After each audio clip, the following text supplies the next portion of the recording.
Hi and welcome back to my channel. Today I want to do a little bit of stitching today on my paint and stitch picture. Now if you missed the process of me painting this, I'll leave a link up here and you can go and look at that.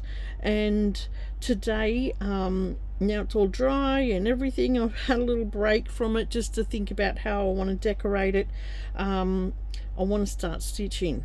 So in that time I received a Temu parcel and I got all these gorgeous threads. Now this is viscose, or it's a type of rayon, and look at, I'm just going to tip them out. Look at all the colors that came.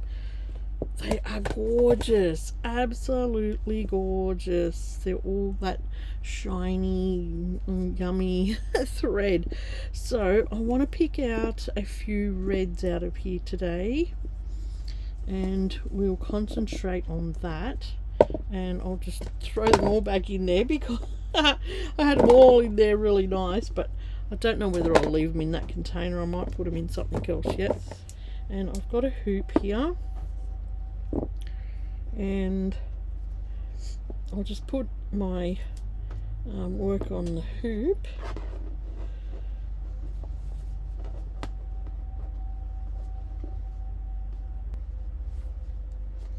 Okay. Alright, I've got a needle and some of these gorgeous threads. Now I wanted to go round the outside in something fairly bright. I don't know which one to use. Maybe this one. This one's sort of more of a pinky red, but there's some beautiful variegance there, isn't there?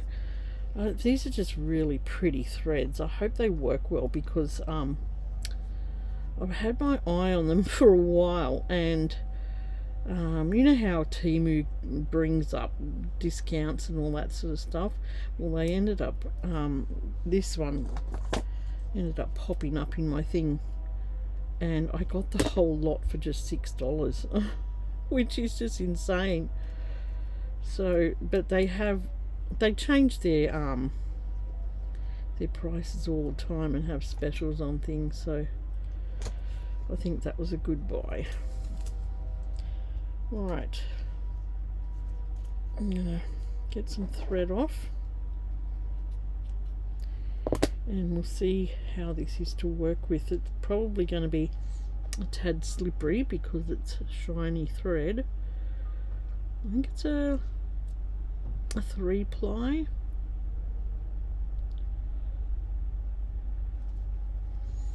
Alright. And I was thinking how to go around the outside of this.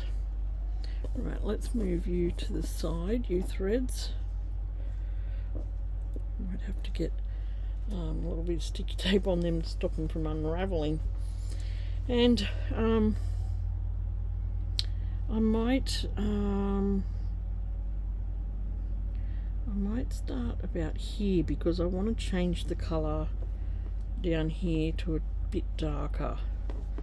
So I might do a just a chain stitch, and then we'll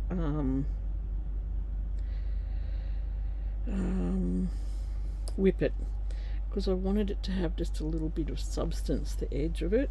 Well, I hope you're all having a good day. I am in the wars again. Yesterday I took our dog to the dog park. Some of you may have read it on my Facebook, and broke my little toe. And I thought, oh gosh, do I want to end up here again? I was just, oh gosh, was not impressed. I walked into the dog park. Actually, we were both going to go to the dog park, and just as we were getting in the car, Dave got called to work. So he got called out to an accident, and I said, well, I'll take him to the dog park. And I don't usually take him by myself. I would rather, you know, Dave be there, because I don't I can't run now with this ankle, with my other ankle. so I don't, you know, I try to be careful with it. And I just got in the dog park and I thought, oh, there's a lot of new dogs here today, and a lot of dogs that I hadn't seen before, and people, you know, and it was a big group of young people, and not judging them, but you know, they were a younger group to the normal people that we see each weekend. And I stood around. Pickle does his sniff of the perimeter as soon as he gets in there, and everyone just stands around and watches their dog. And oh, that's not even on my needle. Watches their dogs, and I wasn't in there more than 2 minutes, and the dogs, I did notice there was a big group of dogs running around, and the worst thing I could have done was turn my back on them, because the next minute I knew I was slammed in the back of the knees and they went up in the air and I came down on, it was like in slow motion. I came down and I remember thinking, oh no, I can't break something again. And I remember that slow motion thought of keeping my other foot out of the way, so I landed on my good foot on my toes, and it's like I landed, my knees went up in the air, my feet came down, I landed on my toes wrong, and then I fell backwards onto my bum and then over. And then I hear someone saying, oh, she's all right. And no one owned up to whose dog it was. No one apologised. I was just dumbfounded, absolutely dumbfounded. And I got up, hobbled off to the bench to sit down, and one lady was sitting there. She just goes, oh, that wasn't fun. And I'm just like, yeah, tell me about it. And then I went off to casualty because I thought, when I sat down I thought, oh gosh, this toe is really hurting bad, so I've done something bad to it. I might just go all the way around here.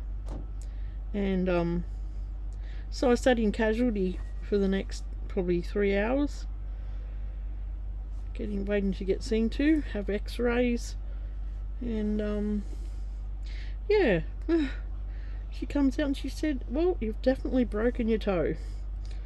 So it's all, she wrote me a referral or she sent me a referral to the fracture clinic, and they'll ring me probably tomorrow and for an appointment, because she said, because I have osteoporosis in my hip, she said that they may want to re-look at it.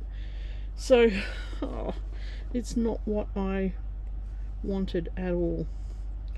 So I've been laying down all morning, and I'm just like putting it up, and I'll just do a little bit of this. I won't be on here too long because I don't want to I just want to keep it elevated a bit because it's a bit black and blue today.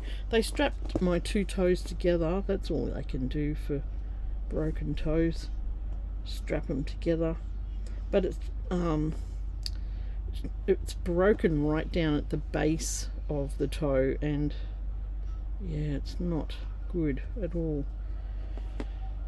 So yeah, I came home not very impressed at all.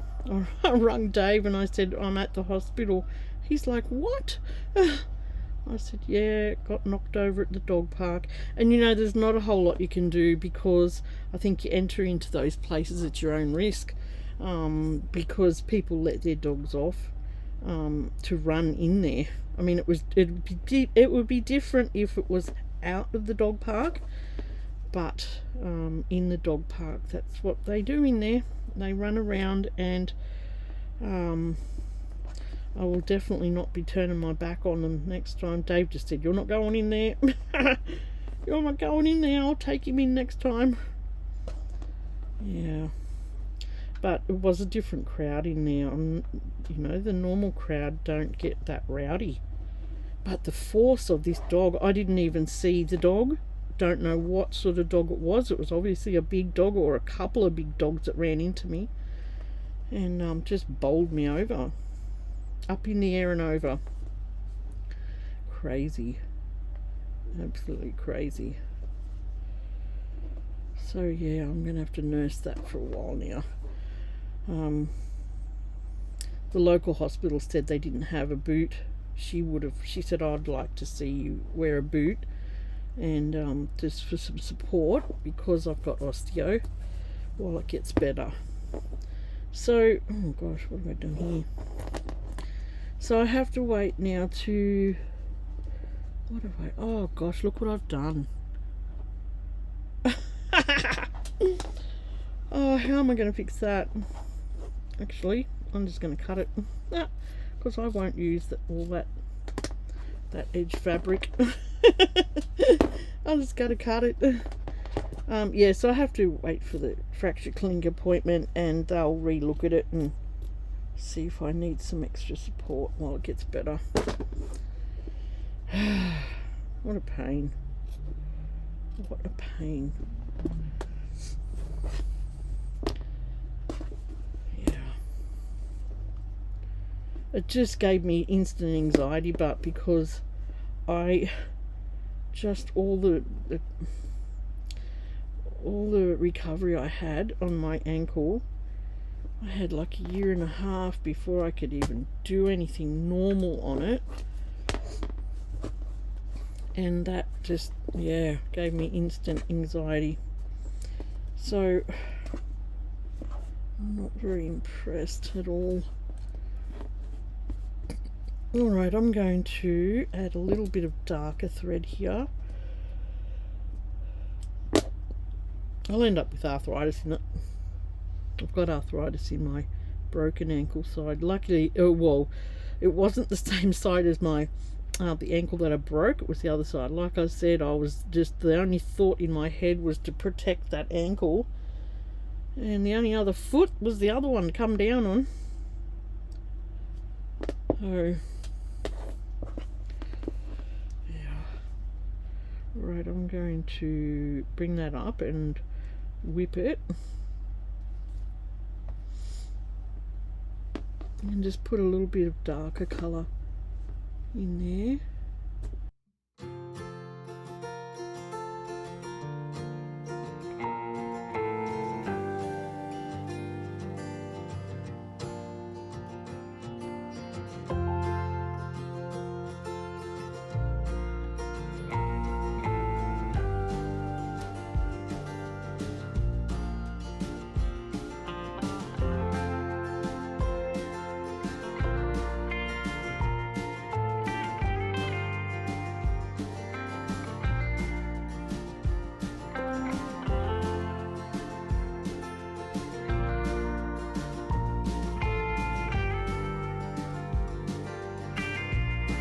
I want to do some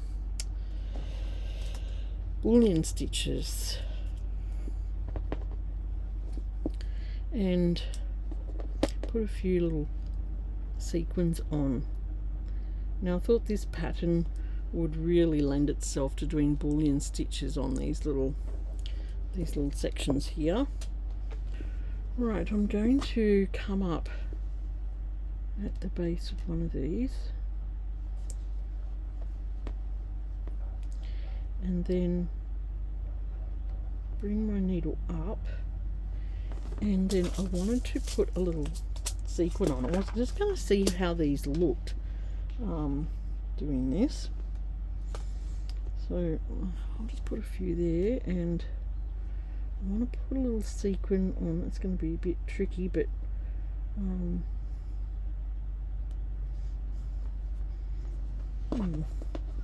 let's get on the needle. Oops. Is it on there? Yeah. They're all stuck to me now.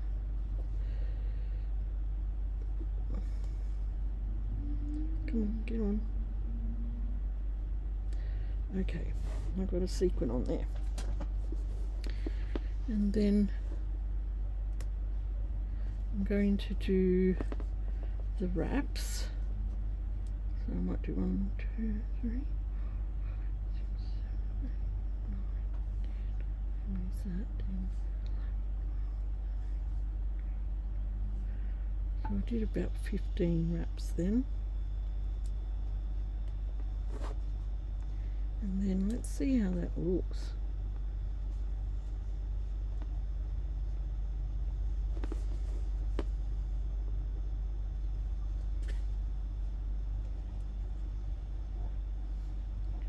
Okay, so we've got, might be a little bit hard to see, but we've got a little sequin on there and a bullion stitch that's coming down from it. I like that. Right, let's do a couple more along here.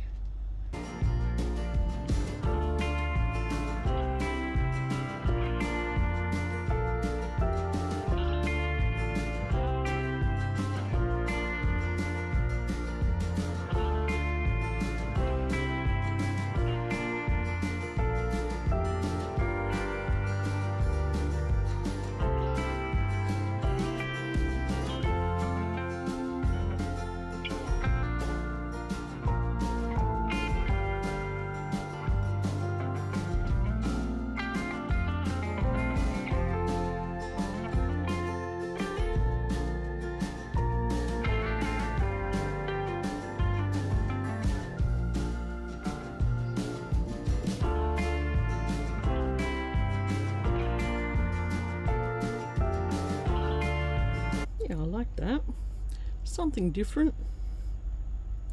So we'll do that along the bottom row and then we'll change colour. I think that will work well. Now I might do one more row with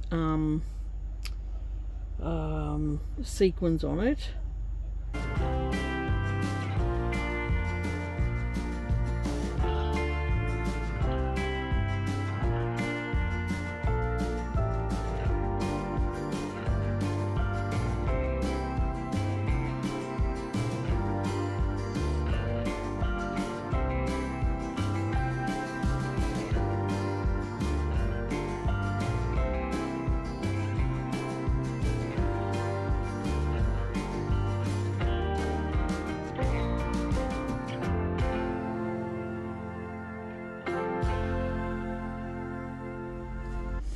Right, so I've done all the little bullion stitches and I just came lighter as I went up in the thread. I put another darker sort of thread around here just to highlight or give it some shading and highlight things. So I might just do some straight stitching, like sort of like thread painting, just to add some interest in here too.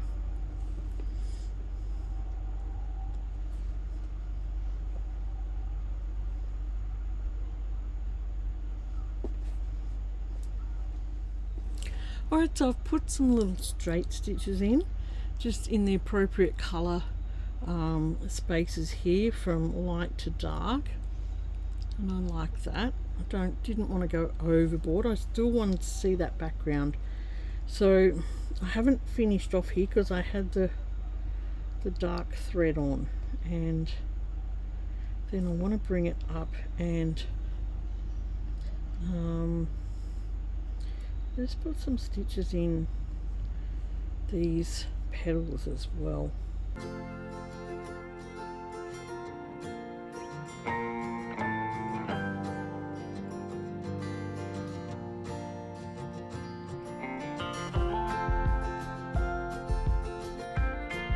Okay, like that. I'll put them all around in these dark spaces, and then I might edge then those petals with a lighter colour. Alright, that's how it's looking so far. I've just put some little dark highlights in the petals. Now each petal I'm just going to do a little chain stitch and then whip it, and I'm only doing that on one side of the petal. So yeah, I don't want to outline everything as such. Just give it some highlights.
Right, so that is our Waratah flower done.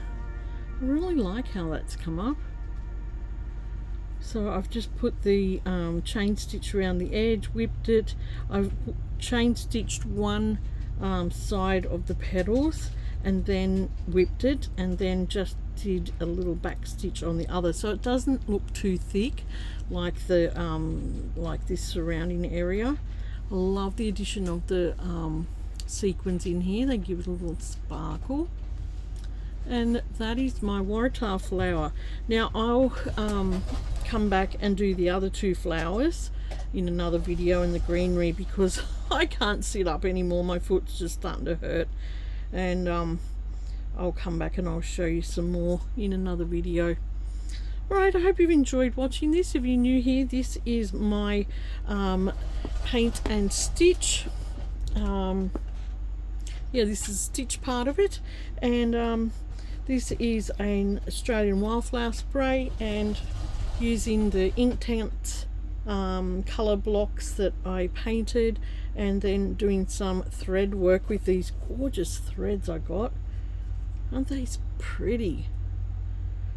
A little bit challenging because they're shiny, but I like the effect that it's leaving on here. You might not be able to fully appreciate that on camera, but it does look really pretty. Alright, I'd love it if you'd like, share and subscribe. Press that bell button to get notifications, and I will see you next time for a new video, a new part of this, and take care, and bye for now.